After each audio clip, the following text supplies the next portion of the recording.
It is at the top of the hour. We are ready to start the presentation on licensing, knowing your entitlements, danger and opportunity. This presentation is going to be given by Mihir Patel.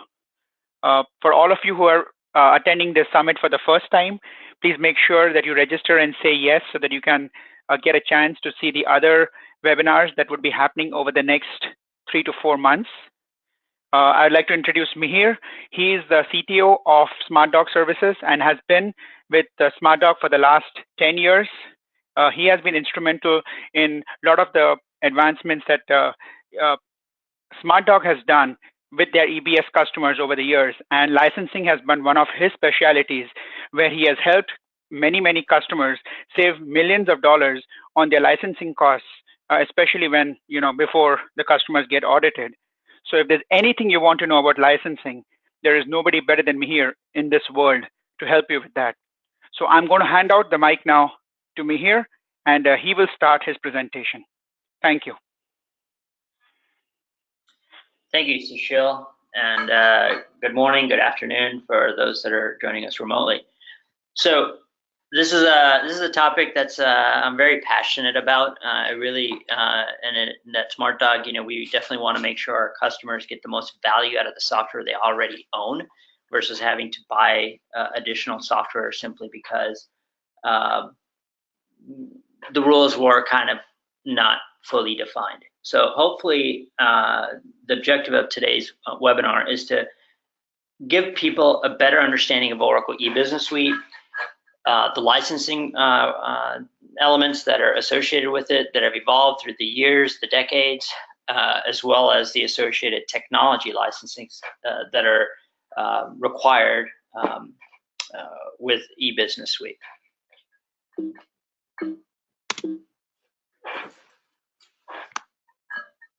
So we have an E-Business Suite Summit Series. As you guys are aware, if you're participating on this, there's a schedule on our website, and there's going to be quite a few additional webinars that are coming up.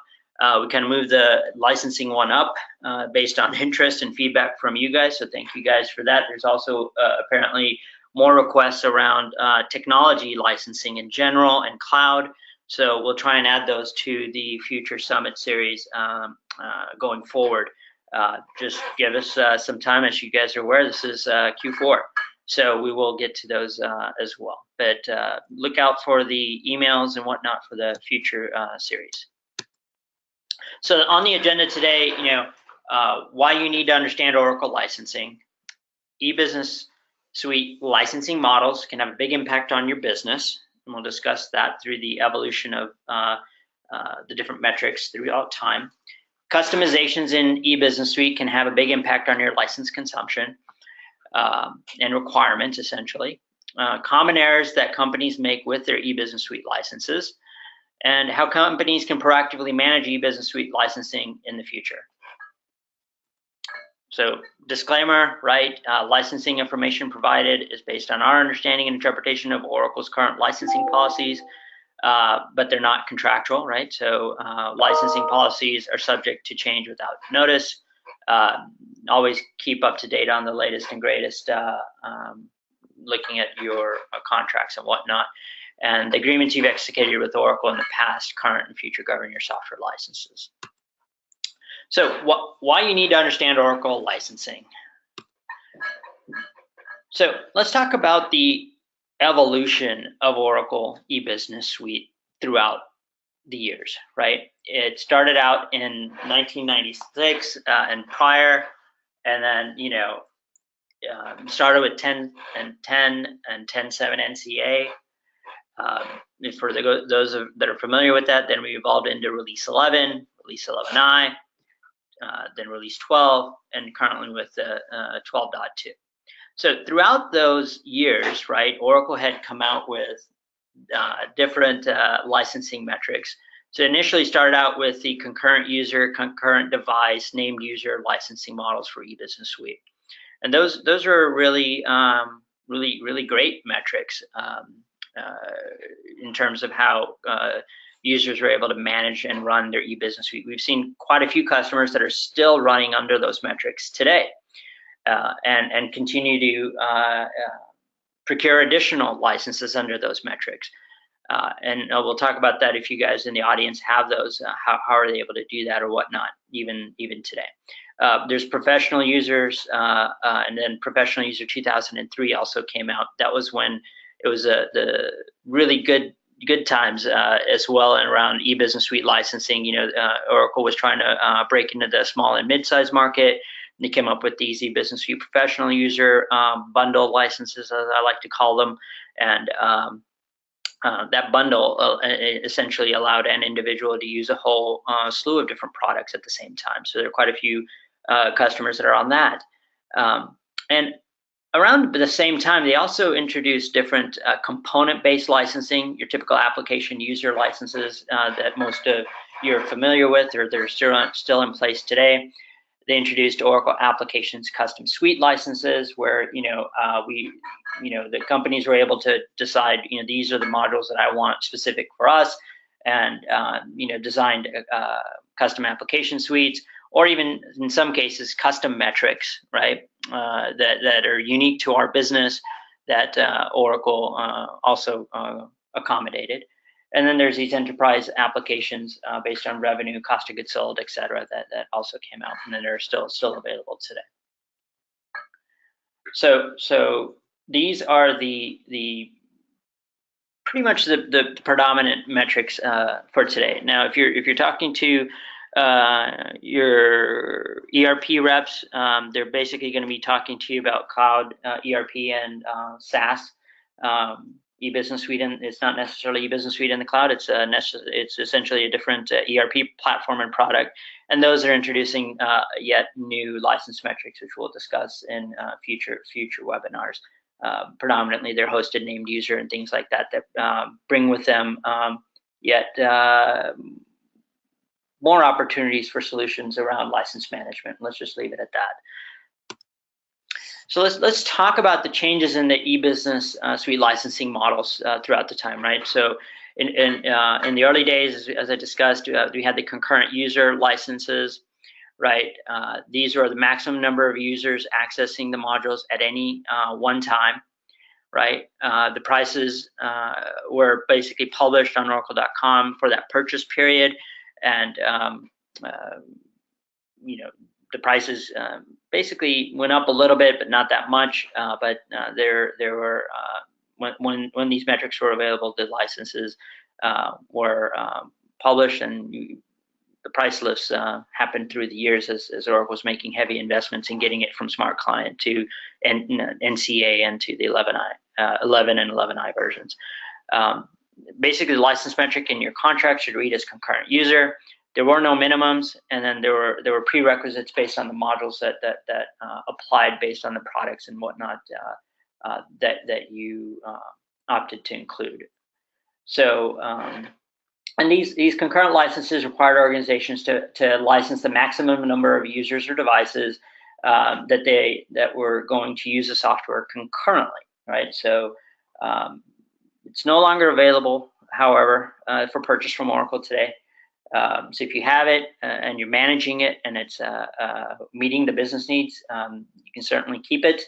But the key thing is making sure that you can demonstrate the maximum number of users accessing the license modules, right? So if you're not actively managing it and don't know what the concurrent usages are, in the event of audits, we've had Oracle basically require the customer to migrate to the current license metrics. And typically they've been less favorable to the customers because naturally they have to license every individual independently versus the concurrent model. The next one's the professional user and the professional user external, or in some cases / professional user 2003. Pretty similar, but these were a suite of users that can use all products that were defined in a user table. So that user table was contractual. It listed all those modules that were licensable that you could use. So instead of having to license financials and discrete manufacturing and et cetera, Separately, one user license would allow individuals to access both or all the modules that were listed in that table. So there is a published price list on Oracle.com. It's not accessible anymore today, but it's divided into two basic categories: user-based and usage-based.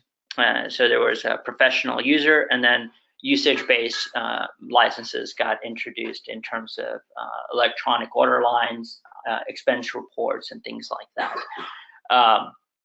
So the license metrics were predominantly the professional user, external.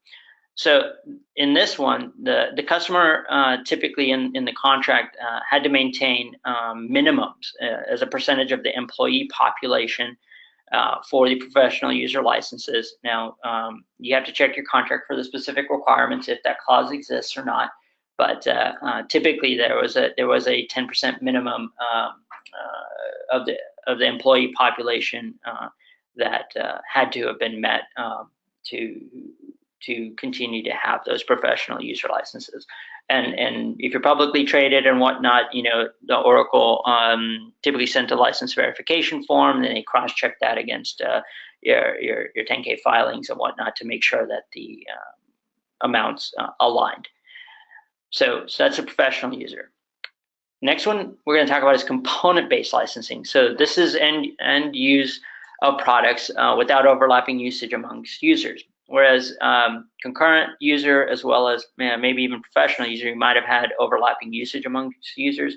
With component-based licensing, there was no overlap. A financials user was a financials user, a order management was order management, and etc.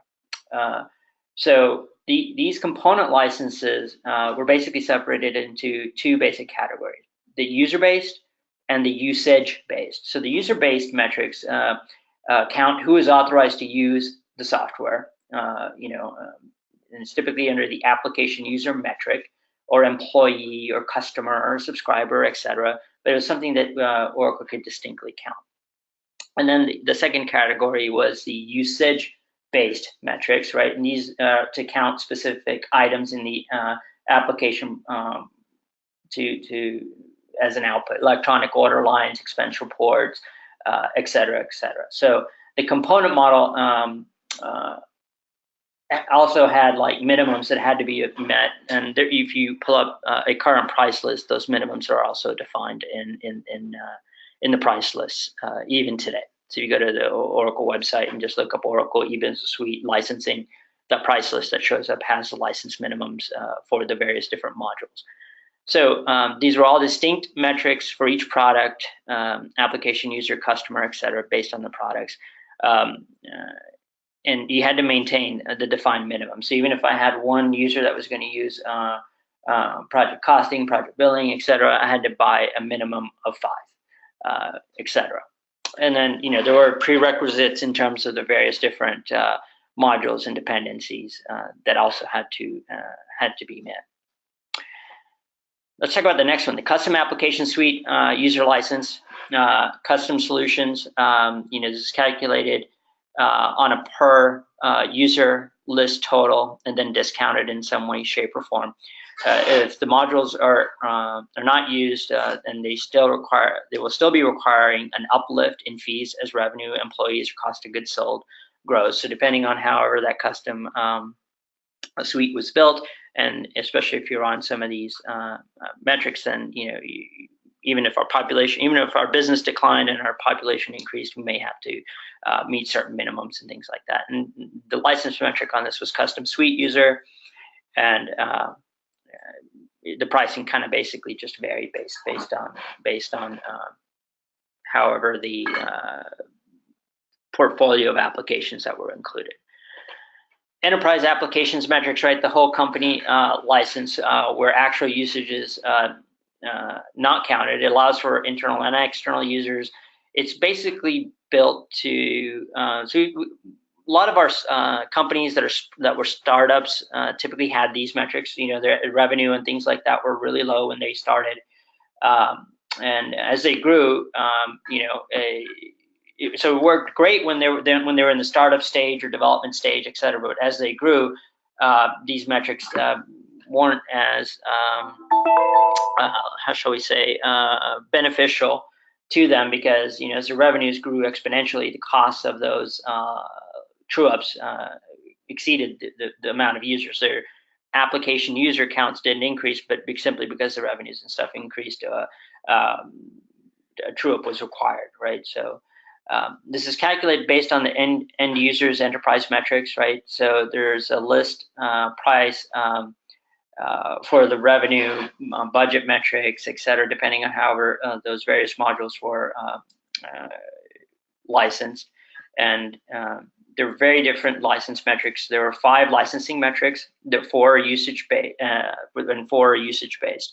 There was the revenue, the operating budget, the cost of goods sold, freight under management, and then there were specific usage based metrics as well.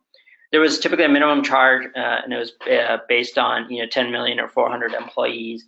Now those minimums could have been waived in some cases, but it was at the discretion of that particular ordering doc size of the deal, if you will. So an EBS license agreement review is needed if, right? So we know what all these metrics are. We kind of know which ones we have. What do I need to have our license contracts reviewed, right? So there are key events that drive the need to have the contracts reviewed. There are changes in corporate structure, growth in workforce as a result of acquisitions, mergers, divestitures, right? There's key specific contract language that has to be reviewed and ensured, especially if we're doing a divestiture. Can I even assign these assets, these licenses to the divested entity, et cetera? If I'm doing a merger, can the new entity be brought onto these, and what have you? So a lot of those things require license review. So misunderstanding or lack of understanding of Oracle's licensing policies and license agreements, right? There's a lot of confusion out there in terms of, well, we thought we didn't have to license the non-production instances for e-business suite. If we only used it like this, we were told this, etc. There are misconceptions, if you will, and a lot of that stuff is documented in the contracts, in the license contracts, right? Implementation of new software modules or new business applications. A lot of times people are like, hey, we have Oracle, right? Well, Oracle's a multi-billion global company, right? That sells thousands of different products. So whenever new applications or modules are implemented, people typically say, hey, we have Oracle. Well, Oracle what, right? When those new modules and softwares are implemented, those things have license cost implications that are not always factored in. So if you guys have implemented new modules, new functionality, new features and functions, and are unsure, it'd be wise to look at that. Why wait for Oracle to come and exercise the audit clause to review that? We can take proactive measures to manage your licenses ahead of that, right? So expanding into new geographies is also another one, right? We're expanding into Europe, Latin America, et cetera. We need to deploy an instance over in Latin America or into Europe or Australia, et cetera. Does our contract allow us to do that? Don't know. We need to have the appropriate usage clauses in there. We need to review that. Businesses operating with an assortment of different license metrics, both obsolete and current metrics. We had to do a true up. Contracts were written such that, hey, we bought additional licenses. We were on the concurrent license, and then we bought some of these, application user licenses, et cetera, et cetera. So we have a variety of different license metrics that play in our e-business suite environment, and it's really confusing to manage. How do we best manage that and make sure we're in compliance? Multiple order events through the years, and you're unclear about what license metrics apply. Different rules apply at different times. Which definition of employee do I use? The definition of employees changed through the 10, 15 years from here, right? This contract was written in 2005. Employees defined as this. this one was written in 2015, and this has this definition. So how does that apply? This is an interesting one. Unlimited license agreements coming up for renewal, right? A lot of customers are like, hey, we have an unlimited license agreement. We don't need to worry about our software licenses. Well, that unlimited license agreement has a term. It has a particular term in which you have unlimited access to these modules and these applications, whether it be technology or applications, etc. That term expires, and there has to be a renewal. Well, when that renewal comes up, how do we know that the modules that were included in the ULA, we actually got value out of them? Or, hey, we want to certify off, how do we know that we're certifying the right quantity such that, we're getting the most value out of that ULA for the term it was? Or, should we just re-up the ULA? So the ULA is what I've in my experience has been used to cover up license compliance gaps, and it's been assumed that, hey, that if an audit comes, we're good because we have an unlimited license agreement. The key one is whenever that cost of the ULA over 3-4 renewals starts exceeding our budgets, where CIOs and whatnot that I speak with are like, hey, Mahir, this ULA is coming up for renewal, and this is just, these costs are just getting out of control. So the ULA is a key one that if you have a renewal and it's not for a year and a half, etc., it's great to get ahead of, to make sure you're getting value out of that ULA. So e-business suite licensing models can have a big impact on your business.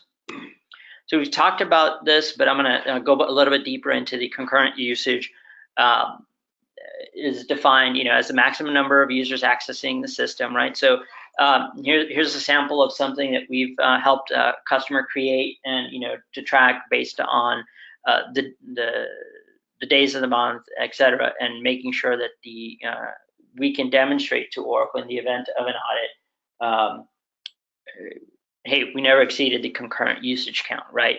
And we've discussed some of these topics already. Maximum concurrent usage is critical to measure, right? No need to track individual who has access. If not actively managed, Oracle will require migration to current license metrics. So if you don't have a method by which you're managing concurrency, call us, let us know. Happy to help you guys implement one to ensure you get the benefit and value out of that concurrent license metric. Again, this one is no longer available for purchase. If you have it, let's try and keep it. Professional user, right? So here's the definition. A general definition is an individual authorized by you to use the application programs which are installed on a single server or multiple servers, et cetera, et cetera. It was introduced sometime in 2000 and later changed to eBusiness Suite 2003 in order to track small and medium sized companies, right? The modules included in the bundle simply changed to those reflected in the 2003 professional user table. So between the standard professional user metric and the professional user 2003, there's just a slight change in the modules and the tables that were included in the exhibit of the contract. So if you're unsure, hey, which professional user metric, is it professional user or professional user 2003? What are the differences between the two? Review your contracts. If you don't have the contracts, reach out to us. Happy to help inform and educate on the differences on that. Again, there were minimums that also changed, right, and or charged for by Oracle. There's 10% of the employee population at the company. So the other key one on this is that a company may not license the eBusiness Suite at a division level unless it was a wholly owned subsidiary. So there were provisions in there that if you license this, because they were licensing it based on the employee count population, that we needed to make sure that those lines of business departments, organizations within the company that they met the criteria for that license metric and whatnot, so that who was counted in that employee population. So we've seen contracts where the customers had different entities actually defined in their contracts as to what constituted these entities being able to get the value and the benefit out of these licenses. So the key one on this is the employee population grows, the minimums needed to be maintained. Now, I mentioned the license verification form that LMS or somebody in Oracle should be sending the customers. So did that license verification form always make it to the customers? No. So a lot of times when we speak to customers, like, we don't even know what the license verification form is. So it's only at the event of an audit that it's discovered that, oh, hey, this should have been maintained and whatnot. So it's good to understand where you stand in regards to this metric. These are the tables that are associated with the professional user. And then, these are the modules that were in the professional user. Then there's the employee user table, electronic orders, etc., and the EBS 2003 professional user. Now, are these the ones that are specific to your contract? No, these are just some examples. The component application user, this license metric is an individual authorized by you to use the applicable licensed application programs which are installed on a single or on multiple servers, regardless of whether the individual is actively using the programs at any given time. This is extremely critical, right? So applications are licensed individually. The product licensing is based on user access for each product line. So if Mahir has an account and Mahir never logged into eBusiness Suite, as long as Mahir's account is active, he needs a license. So the metrics are specific to products. There are prerequisite components that need to be met and prereqs that need to be met for certain modules. There are minimums, as we've discussed, and these also had an application user read-only element to it as well if some customers bought the read-only. So how do we manage this, right? Mahir, what does financials actually mean? Financials, does that mean just general ledger, accounts payable, etc.? These are the questions that we get from a lot of our customers. So we've actually built an EBS licensing application to help our customers actually get clarity around, what licenses are we obligated to ensure we are in compliance with, right? We don't want to be paying for an individual, DX Smith, for instance, last login was 2003, right? Do I need to pay for them? Well, if it's an active account, then yes, we do. How do I not have to pay? Well, let's discuss that. How do we do that? As well as what are the dependencies. So we've actually built a really good asset tracking tool for eBusiness Suite to help our customers get clarity around specifically the user counts and usage counts that they need to be mindful for as well. And these are screenshots from that. So electronic order lines. This is an interesting one. So if you'll recall back, there was the concurrent user license metric. In the early days, Oracle didn't have a separate license requirement for electronic order lines. I think it got introduced around 2000 and 2002, somewhere in that time frame. Oracle started requiring customers to have to license the electronic order lines separately. So order lines that are manually entered into the system don't need to be covered, but if they're electronically imported into the via the APIs and whatnot, that had a separate line license requirement. And the older license metrics didn't actually have this. So that concurrent user metric actually has a grandfather clause for order management in it, such that we don't need to license electronic order lines in that scenario, if we're proactively managing those properly, if you will. So these are the key things that some of these legacy license metrics could be beneficial to us. The next one is that an option must be licensed at the same level as or greater than its parent. So example is in flow manufacturing, right? Users equals the number of discrete manufacturing. So if we have discrete manufacturing users and we also have flow manufacturing as an option, then we need to make sure that the flow manufacturing count equals the discrete manufacturing count. Are those always included? No. A lot of times, we've seen where, hey, it wasn't on a price hold or anything. It was just included in our contract. When we did execute an order, we told Oracle that we only wanted discrete manufacturing. They said, oh, we'll throw in a couple of flow manufacturing licenses so that in case you want to use them later, etc. They were just included. And lo and behold, we got audited. And what did LMS tell us? Well, you didn't, there's a rule that, flow manufacturing has to equal the number of discrete manufacturing licenses. So unbeknownst to us, we just created ourselves a nice little licensing problem where now I got to go and uplift my flow manufacturing to align with my discrete manufacturing user counts. Well, if we're using it, great, we might have to pay for it. If we're not using it, what do we do, right? Cancel it, get rid of it off the order. So there's different things that need to happen that we need to be mindful of as it relates to even component-based licensing. Custom suite, this was really neat. An individual is authorized by you to use application programs included in the applicable custom application suite, right? So we are able to define our own suite as we wanted to build it, and Oracle worked with us on it, which was really great, right? So the custom application bundles based on end user needs, right? So we can define whatever those modules that are going to be value specific to us, and we'll define what that is. And then different application products are bundled into a custom commercial suite for and licensed per application user that is using those applications. You have to be mindful of including products that have application usage based metrics into the custom suite. So, for instance, you don't want to mix an application user metric in with the usage-based metric. Expense reports being a great one.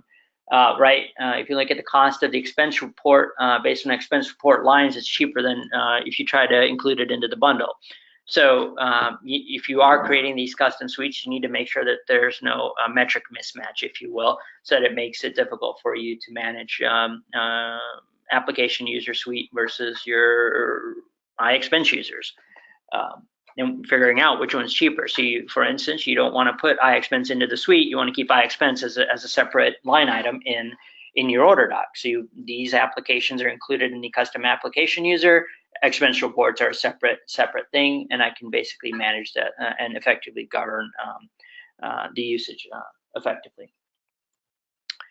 Enterprise metrics, there were 4 usage-based metrics as we've discussed, the enterprise revenue, operating budget, cost of goods sold, freight under management, and then 1 user-based metric, which was the enterprise employee. So products were available for purchase at an enterprise level, allows internal and external usage, no transaction usage. So the electronic order lines is a great one, right? So if I licensed order management under enterprise revenue, there's no separate electronic order lines requirement on that if I licensed order management by revenue or whatnot. So the metrics, there's an annual review for employees, cost of goods sold. Typically, you're supposed to receive a license verification form from Oracle. Do all customers receive that? No, not necessarily. It's hit or miss. Kind of depends. If the modules are not used, they will still require an uplift in fees as revenue, employees, and cost of goods sold grow, right? So, hey, we bought this module. It was under this enterprise metric. We've never implemented it. We're not using it. Our revenues grew. Guess what? We still have to owe Oracle money for that. Well, here our revenue went down, and we hit the high water mark on our revenue back in 2017 when the market was great. It's 2018, and we're seeing a decline in our business and etc. Or and in the future, well, we still have to pay at that high water mark essentially, right? There's no refunds or exchanges on Oracle licensing that I'm aware of. So purchase what you need when you need it, as you need it. I have a question. Yep. Any scripts, utilities that you can really run to help you verify your license compliance? If you can always call Oracle LMS, right?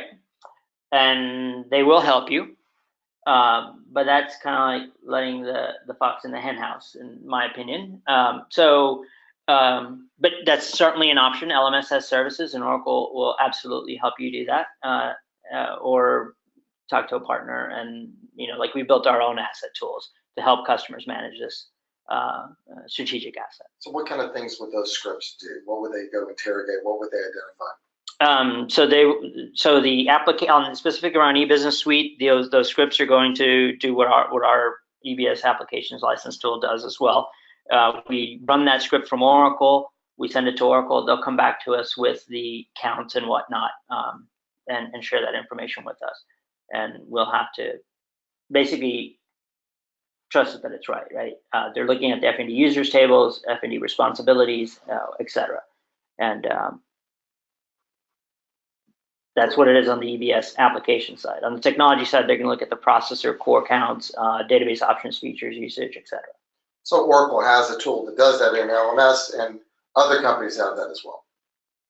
Yes, there's third-party tools. There's Flexera, there's iQuate, there's numerous different third-party products. But again, you have to set those solutions up. I mean, OEM has licensing capabilities in it, right? So when I'm talking to OEM product management, and I'm like, hey, I've looked at the license management tool capabilities in Oracle Enterprise Manager, but they don't have these things. They're like, hey, Mahir, we're not going to invest in that. Why? Because I don't see a bunch of customers asking us for that feature and capability, which is ironic to me because a lot of customers are getting audited and nobody's asking Oracle, well, this is your software. Why would you not give me a method by which to proactively and effectively manage the software? Right. And Oracle's response is, well, we do, customer. It's in OEM. Have you used it? And it's free. OEM is free. And 99% of the customers will be like, no, we didn't even know. So Oracle does give you tools and assets. It's predominantly on the technology side, not on the application side, but the tools do exist, right? So, but you have to understand how the licensing rules and metrics and contracts are to be able to effectively understand the outputs of those tools. So the next one, customizations in eBusiness Suite can have a big impact on your license requirements, right? So a lot of customers are like, hey, we bought eBusiness Suite, but we don't have any technology licenses. Well, that may be okay. There's a document that's publicly available called the Oracle Applications Licensing Table that highlights and outlines all of this. So if there are no modifications, no customizations, we're using plain vanilla Oracle eBusiness Suite, no customizations whatsoever, we don't require Oracle technology licenses, middleware or database. Simple. How many customers can work in that world? I think we've had one out of the hundreds and hundreds of customers that we support. And one. Most customers require technology licensing from Oracle because they do have customization. So when do I have to license the middleware, right? So when modifications implemented as Java programs, which include Java that produces HTML interface or Java business logic and/or modifications to forms, reports, and/or workbooks. So these require, at a minimum, Internet Application Server. And what we recommend customers now is basically get the WebLogic suite, because WebLogic is the future stated direction for Oracle as a middleware tier for Oracle applications, Oracle eBusiness Suite, but also all of the various different product lines Oracle has. So do I have to license WebLogic Suite if I upgrade to 12.2? No. If you have Oracle Internet Application Server Enterprise Edition licenses, Oracle has a WebLogic Server Basic that they basically crafted. You can't buy WebLogic Server Enterprise, WebLogic Server Basic licenses. They're basically incorporated as a part of your Internet Application Server Enterprise Edition licenses. They're basically giving you WebLogic, restricted the features down to what Internet Application Server provided, and labeled that as WebLogic Server Basic. So if we upgrade to 12.2, no, we don't require an uplift in licenses to WebLogic Suite. but you have to make sure that the capabilities that you're using on the WebLogic server side on 12.2 are in accordance with the features and capabilities of WebLogic Suite or WebLogic Server Basic. So database modifications, any custom table, custom objects, custom user, etc. that I basically create in the database, right? Modified tables, columns, stored procedures, triggers, etc. in the eBusiness Suite database require a database license, Enterprise Edition license. We've had customers ask, hey, can we use the Standard Edition license? The answer is no, you have to use Enterprise Edition. Why? Basically because Oracle eBusiness Suite requires partitioning and OLAP to run. That doesn't require us to license partitioning and OLAP as long as we did not create as the customer or the client any custom partitioned objects or OLAP objects in the Oracle eBusiness Suite database. But Oracle eBusiness Suite has a requirement for the Enterprise Edition of the database. Here's an often overlooked one, BI Publisher. So I want to say around 2007, 8, etc. Oracle said, hey, eBusiness Suite users, we have this new capability called BI Publisher, XML Publisher, for some of you, and start using that for all custom, for all your reporting needs going forward. Great. Customers did that, but there was a catch to it, right? The catch was that as long as you use the BI Publisher for reports out of the box, we got a restricted use. If we used it for changes in layouts to ship to BI Publisher reports, we had a restricted use, didn't have to require a license, right? And if we're pulling data strictly from Oracle eBusiness Suite schemas only, didn't need a license. It's only when we pull data from the Oracle eBusiness Suite schemas as well as our custom schemas where it required us to uplift a full use license. This is another one that in a lot of the audits that we sit on that Oracle says, hey, you guys need to let us know whether you're making customization, you're leveraging BI Publisher against custom objects, etc. And when they run their scripts, they're able to determine that, hey, you need to have BI Publisher licenses as well. So essentially, BI Publisher is another one. If you're unsure, let us know. We have a tool called Bloodhound that we've developed that inventories all of the customizations in an eBusiness Suite environment to help you manage your customizations more effectively. That we can execute for you to help you determine if BI Publisher is used in a restricted manner or not. So common errors that companies make with their eBusiness Suite licenses. So not actively managing the concurrent device of concurrent user licenses, right? So this is a key one. If you have that metric, we've discussed the benefits of it. Let's make sure we're proactively managing that such that in the event of an audit, we are not forced to automatically give that up and move to the more current license metrics, right? Having different license metric definitions governing the product. So anything governed by the employee metric is a great one, right? If you had multiple ordering events, the employee metric had changed. If you assign different ordering documents and the license definition and rules or an LDR document, understand the definition of employee through those ordering events. So, this is often which one applies then, right?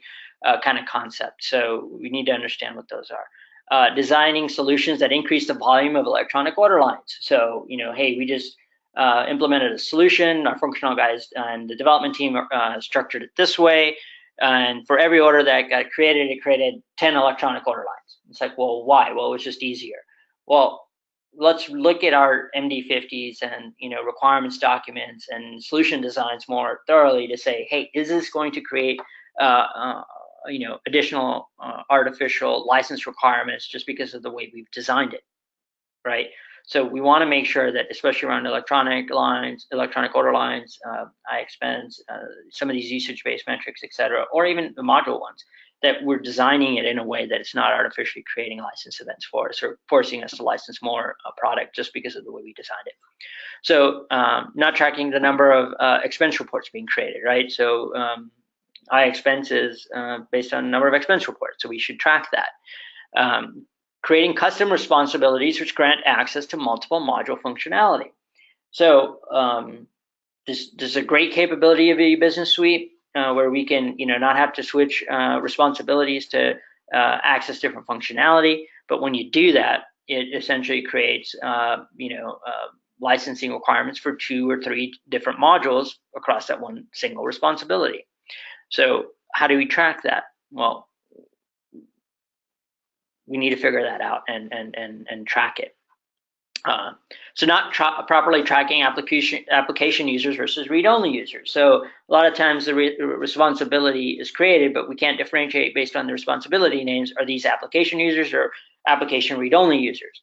Well, it would be great if we were able to actually create a responsibility and name it read-only or some inquiry only or something like that that allows us to clearly articulate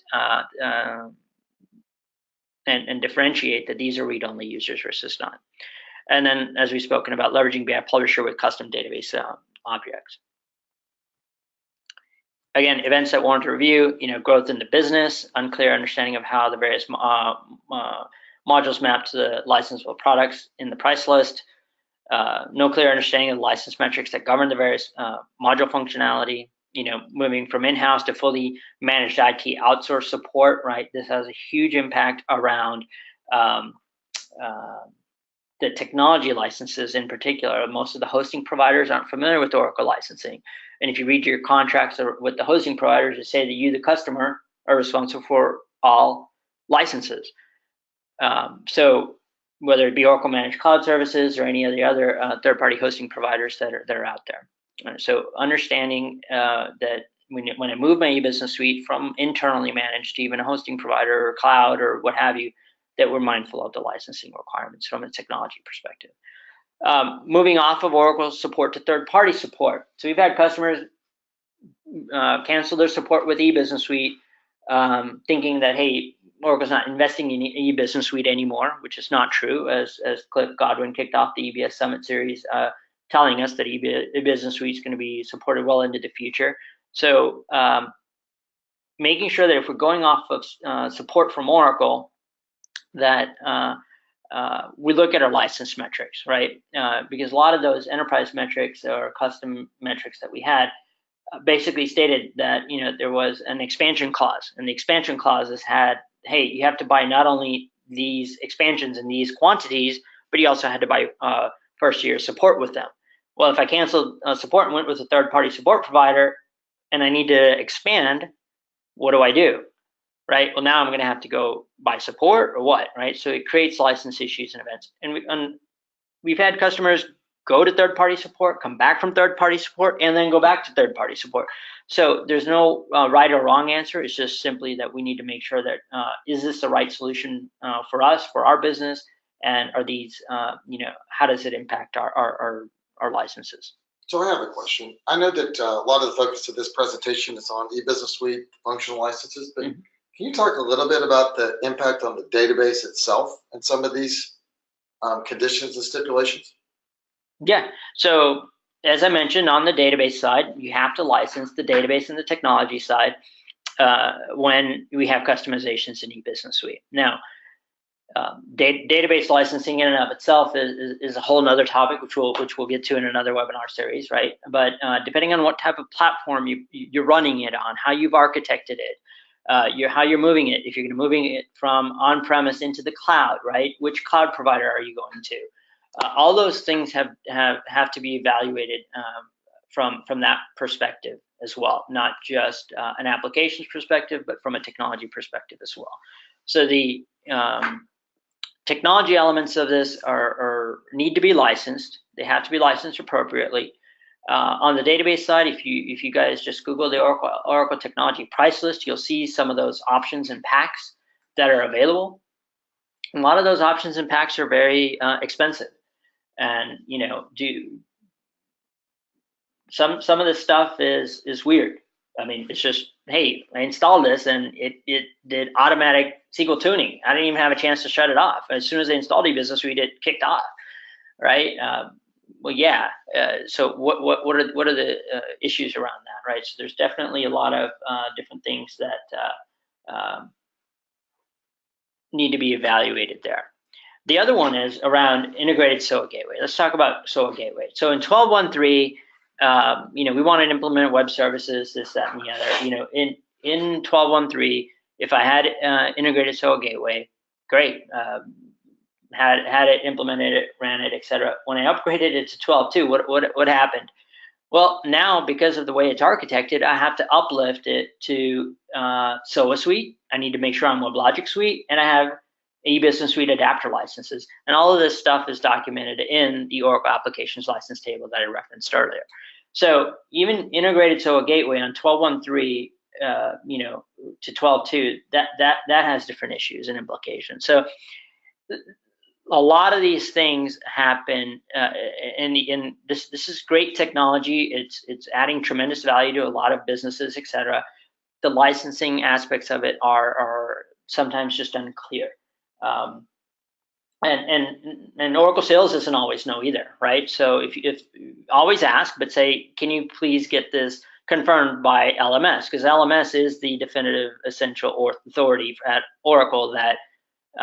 They're the ones that are going to audit us after we sign the contracts anyway. So why not just ask them before we buy the products? Is my motto on that. So if there's any ambiguity around, what should be licensed, when does it need to be licensed, how does it need to be licensed, how is it governed, etc. Ask LMS, right? Ask the salesperson to ask LMS and get that in writing. Is the best advice around that. So. How companies can proactively manage eBusiness Suite licensing in the future, right? The main thing is treat these systems as strategic assets, right? These are, I haven't seen a contract where Oracle eBusiness Suite, somebody only paid $10,000 for it. Typically, they're multi-million-dollar contracts. So it's a strategic asset for the business, adding tremendous business value. Let's treat it as such, right? So ensure proper design methodology is followed, right? Not only from an application design perspective, but also from a technical infrastructure technology design perspective. Establish proper security governance around Oracle applications, right? So if people leave, let's make sure we're doing our due diligence and shutting people's accounts off, and having a proper onboarding and offboarding process for this application, right? Establish a software asset management review process. Typically recommend on an annual basis. Let's do a review, make sure that our house is clean, and why annual? Because the Oracle audit clause states that Oracle may at any time exercise its right to audit us on an annual basis, unless you've had an amendment to that audit clause in your contract. Oracle has the right to audit us on an annual basis. So let's just keep our house clean, right? Know what you have deployed, know what you're entitled to use, and then manage compliance and reevaluate software licensing models, right? So enterprise license metrics may have made sense when we were a small startup, but now that we're bigger, maybe it doesn't make sense. Maybe we want to use a custom module model, or we want to use a application user licensing model. Let's just look at that. Or vice versa. We started out with an application user license model. We grew, we're expanding into other regions, other geographies, etc. Maybe an enterprise metric makes more sense. Let's evaluate that. And obviously, if we have an unlimited EULA coming up for renewal, we should definitely be making sure that we're getting the value of the EULA, or if we want to certify off, right? And if you want to certify off, the best way to certify off is by having a proactive software asset management strategy, so you can demonstrate to Oracle that, hey, we know what we own. We had the unlimited license agreement. We're proactively managing this. We know exactly how our software assets are deployed and managed, and we can actually count it. Well, great. So now I can actually fill out the certification documents correctly and not worry that if I get audited a year after I certified off, that I have a big license risk exposure. So even a ULA warrants a proactive review and management. So here's some key references: the price list, the application license table, and then I included this one. We didn't touch on it too much in this webinar series, but we'll discuss it in the future. Around cloud computing environment, right? There is a document published, right? So this discusses the Microsoft Azure, AWS, Oracle Cloud licensing requirements, and how to count the vCPUs and those types of things. questions. So we are accepting questions. Type them, and Shishil will read them at the end. Actually, we're almost at the end, but we do have one additional question. And Sure. we probably will close out after that. When custom modules are involved, I mean, can you talk about what would need to be purchased in terms of application server, Internet Developer Suite, JDeveloper, if Java is involved? What's the impact of Java on custom modules? And if you can't handle that on this call and you need to do a follow-up, you want to touch on it? No, we can. So if you reference that URL, the applications license table, and read those tables, essentially every developer requires Internet Developer Suite license as well as a programmer license, contractually or needed. So if I have those, then I need to license that from a development suite perspective. Now, in terms of middleware products, if ISEE is meeting your needs, great. If you're using if you're on 12.2 and you're leveraging capabilities beyond what WebLogic Server Basic provided, you may require an uplift to WebLogic Suite. Don't know. We'd have to look at it, evaluate it. Different clients have different business needs around that may warrant, an uplift or a migration from ISEE into WebLogic Suite. All right. Well, guys, I think we're running short on time. Sushil, can you close us out for the day? Sure. Thank you, Mihir. I think it was very informative for most of us. You will be getting a copy of the PPT as well as the recording of this presentation. It will be put on the website. You can download the PDF at any given point of time. Please register for the future webinars as they're coming along, and they're usually every 2 weeks. But the schedule is going to be posted at least a month before for most of them.